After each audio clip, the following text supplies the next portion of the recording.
Assalamualaikum warahmatullahi wabarakatuh. Nama saya Natalia Perdani Somantri, MSI. Saya adalah dosen Fakultas Ilmu Komunikasi Universitas Pancasila. Mata kuliah yang saya ampu adalah salah satunya Psikologi Komunikasi. Mata kuliah Psikologi Komunikasi memiliki deskripsi sebagai mata kuliah yang mencoba untuk melihat komunikasi dari sudut pandang psikologi. Dalam mata kuliah Psikologi Komunikasi, capaian pembelajaran yang ingin dicapai adalah agar mahasiswa memahami sudut pandang komunikasi dari psikologi, kemudian memahami bagaimana sistem komunikasi intrapersonal, interpersonal, sistem komunikasi kelompok, sistem komunikasi massa, psikologi pesan, dan komunikator pesan.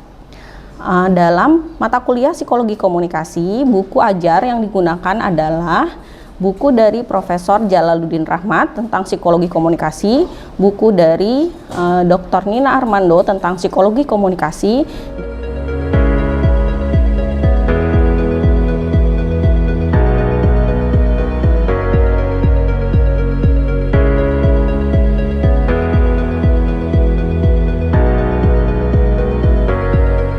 Baik.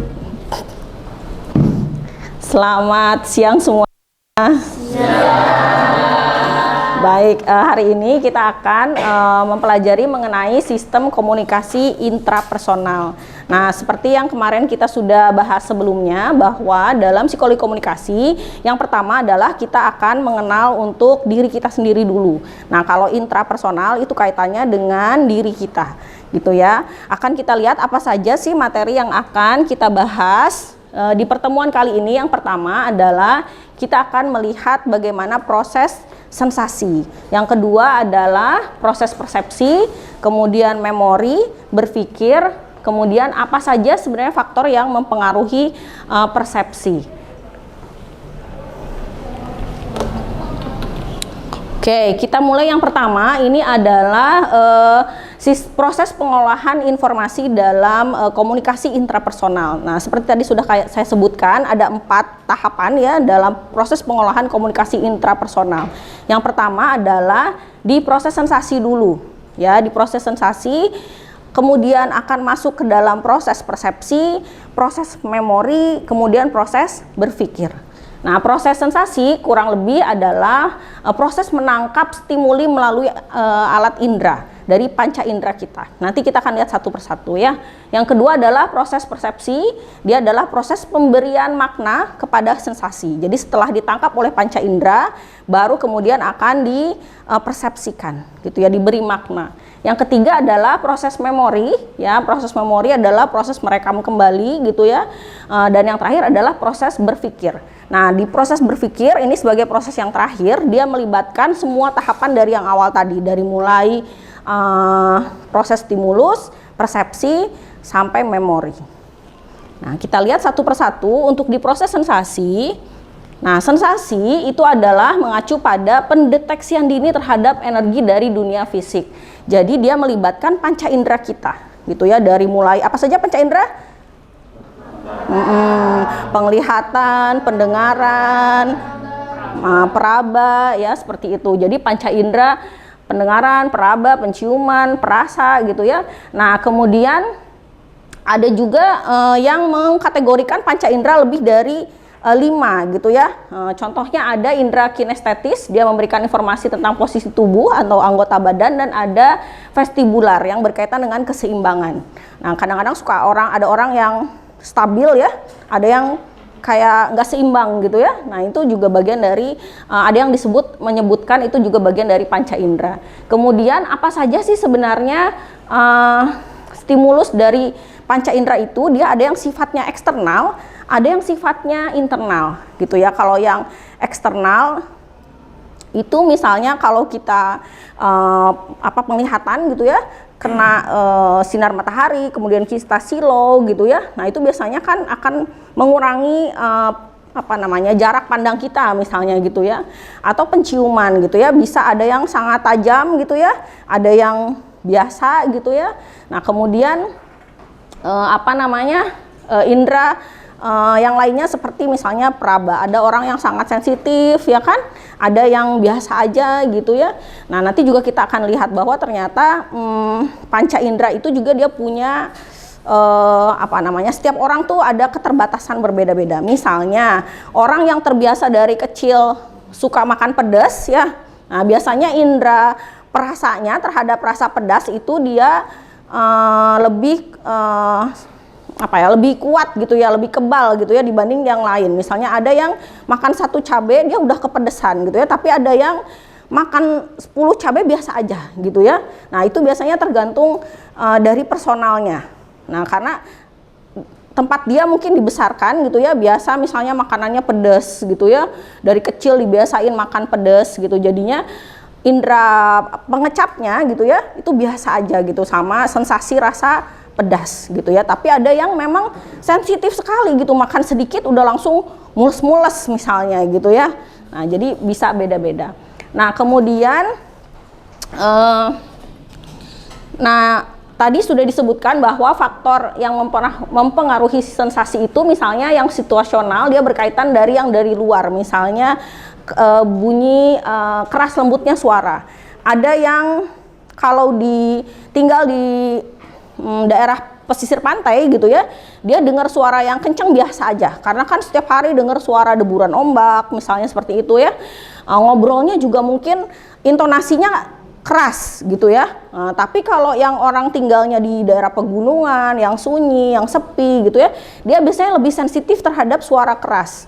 Karena kan biasanya sepi gitu ya, ngomongnya pelan aja udah kedengeran kemana-mana gitu ya. Jadi itu yang situasional. Kalau yang personal ya seperti tadi saya bilang gitu ya, bisa terkait dengan kapasitas panca indera ya, kayak tadi itu lidah, perasa kita gitu, ada yang sensitif terhadap pedas, ada yang sensitif terhadap rasa asam, sensitif terhadap rasa pahit. Ada beberapa yang kuat makan makanan pahit, misalnya makan pahit itu kayak apa? Kayak pare misalnya, ada yang makan pare biasa aja gitu, seneng gitu ya, sensasi pahitnya gitu ya beda gitu. Tapi ada yang nggak kuat gitu, dikit aja ini apa, asam juga sama gitu ya, ada yang nggak kuat sama asam, ada yang malah seger gitu ya, seneng gitu ya. Nah itu yang faktor personal gitu ya. Jadi bisa dari kapasitas panca indera kita, bisa dari pengalaman gitu ya, karena tadi misalnya di keluarga sering makan makanan pedas jadinya biasa gitu ya, dan dari lingkungan budaya ya. Nah kemudian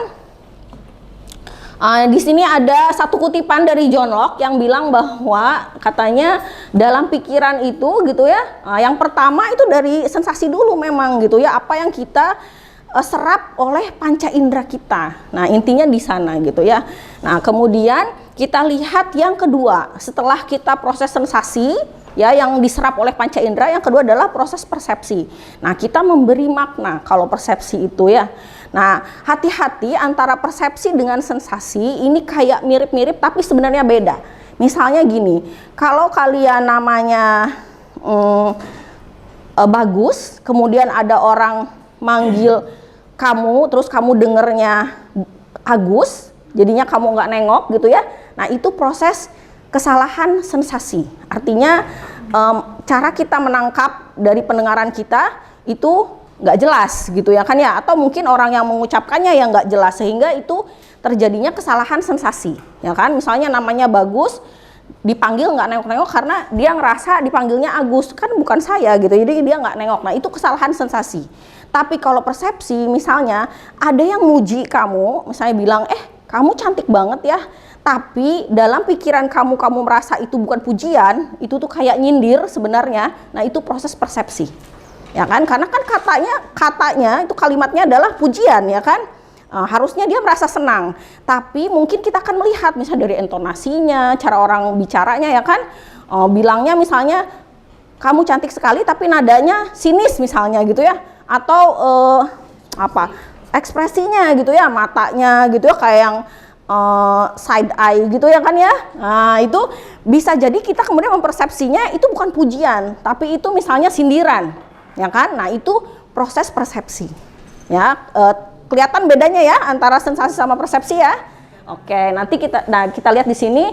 Jadi proses persepsi itu cara kita menginterpretasikan atau mengerti pesan yang telah diproses oleh sistem indrawi. Nah, persepsi ini dia tentang pengalaman tentang objek, peristiwa atau hubungan yang diperoleh dengan menyimpulkan informasi dan menafsirkan pesan. Jadi tadi prosesnya memang dari stimulus dulu gitu yang kita terima oleh panca indera.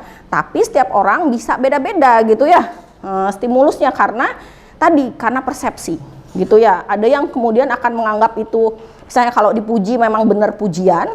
Ada yang misalnya ragu-ragu, kayaknya bukan pemuji deh, kayaknya dia nyindir itu sebenarnya gitu kan ya. Nah, itu karena proses persepsi ya. Nah, kemudian contohnya dari dua gambar ini kalian bisa lihat karena persepsi orang berbeda-beda. Nah, persepsi itu kan karena ditangkapnya oleh stimulus, oleh panca indera. Nah, setiap orang pasti akan punya persepsi yang berbeda tentang gambar ini. Akan ada yang bilang bahwa gambar ini adalah gambar wanita tua, ya kan? Tapi yang lain, ya, mungkin akan menganggap lain. Kira-kira selain gambar wanita tua, gambar apa yang bisa kalian tangkap dari gambar ini?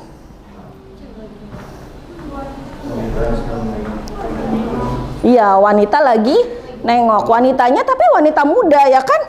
Bukan wanita tua, ya kan? Ada yang bisa lihat nggak kalau ini wanita tua itu kayak gimana? Kok bisa jadi wanita tua? Kan? Setiap orang bisa beda-beda ya. Yang ini ada yang nganggapnya dia gambar apa? Gelas. Satu lagi gambar? Dua orang lagi berhadapan, ya kan? Nah, dari dua gambar ini aja kita bisa lihat gitu ya. Kan stimulus kita gitu ya ditangkapnya oleh panca inderanya sebenarnya sama ya kan, tapi karena ada persepsi, ada yang pertama kita persepsikan dulu, oh kita lihatnya pertama ini gambar gelas dulu gitu ya, tapi setelah kita lihat lagi benar-benar iya ini sebenarnya bisa jadi gambar dua orang yang sedang berhadapan gitu ya. Yang agak susah mungkin yang ini ya, susah ya, ada yang belum kelihatan kalau ini perempuan tua? Ada? Ini hidungnya lancip, ya kan? Ini matanya, ya kan? Ini dagunya, lehernya. Jadi ini dia rambutnya. Ini kerudungnya, ini rambutnya, poninya. Kebayang nggak? Kebayang? Enggak, masih ada yang nggak kebayang. Ya sudah lah ya. Yang penting ini, nah itulah yang membedakan gitu ya. Orang tuh bisa punya persepsi yang berbeda-beda gitu ya. Nah, kemudian kita lihat apa saja sih sebenarnya faktor yang mempengaruhi persepsi. Yang pertama ada faktor personal. Ya, kalau faktor personal dia sifatnya selektif gitu ya, tergantung dengan dipengaruhi oleh kebutuhan, ya, oleh suasana mental, oleh emosional, atau oleh latar belakang budaya atau kita sebut juga dengan frame of reference atau kerangka rujukan.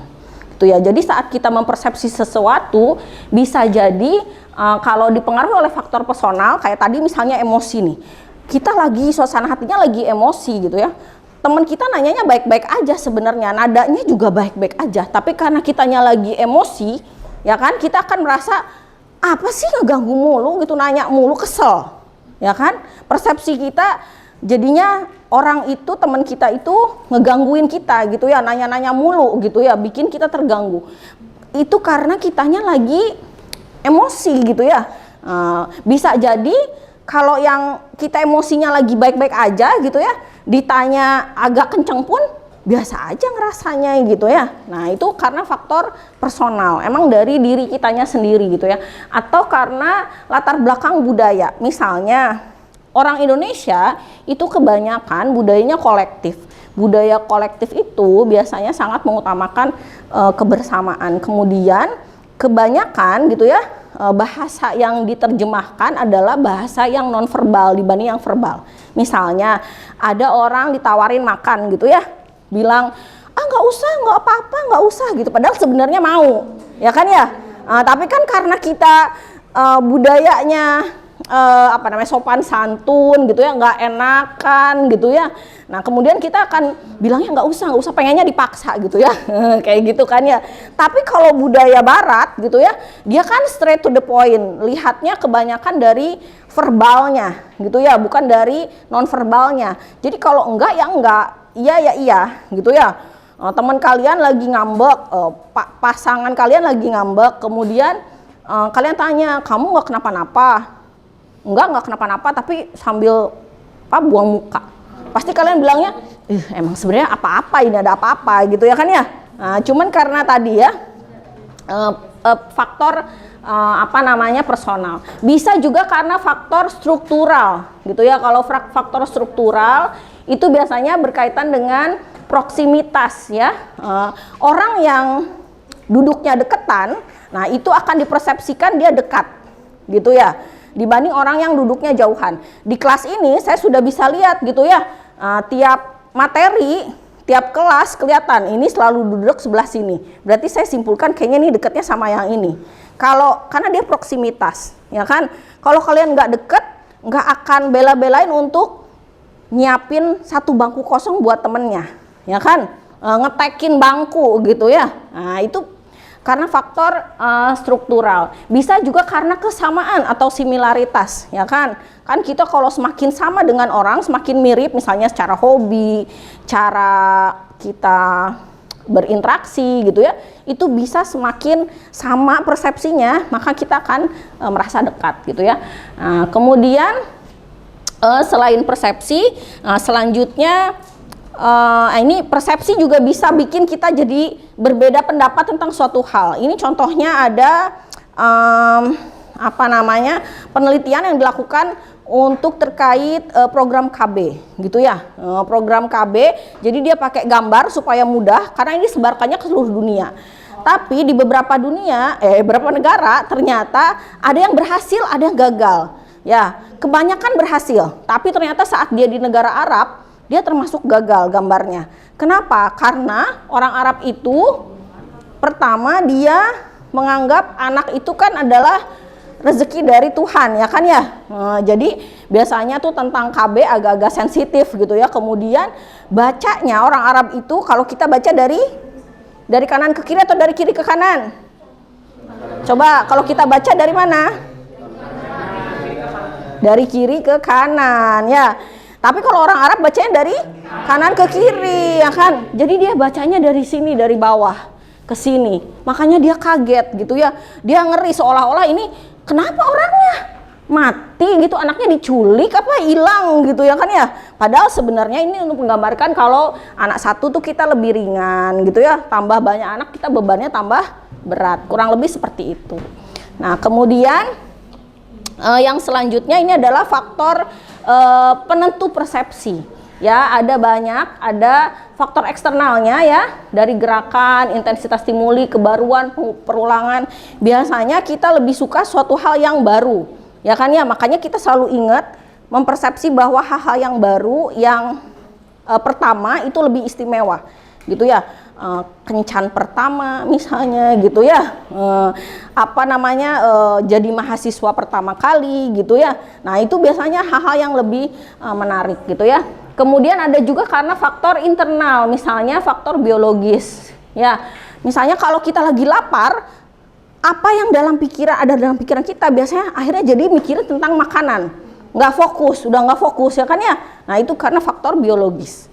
Nah sebenarnya setelah faktor persepsi kita masih ada faktor memori dan faktor berpikir ya, tapi karena waktunya sudah tidak cukup ya, nanti kita akan lanjut materi selanjutnya di pertemuan berikutnya ya. Terima kasih semuanya atas untuk materi hari ini saya cukupkan. Terima kasih banyak, selamat siang.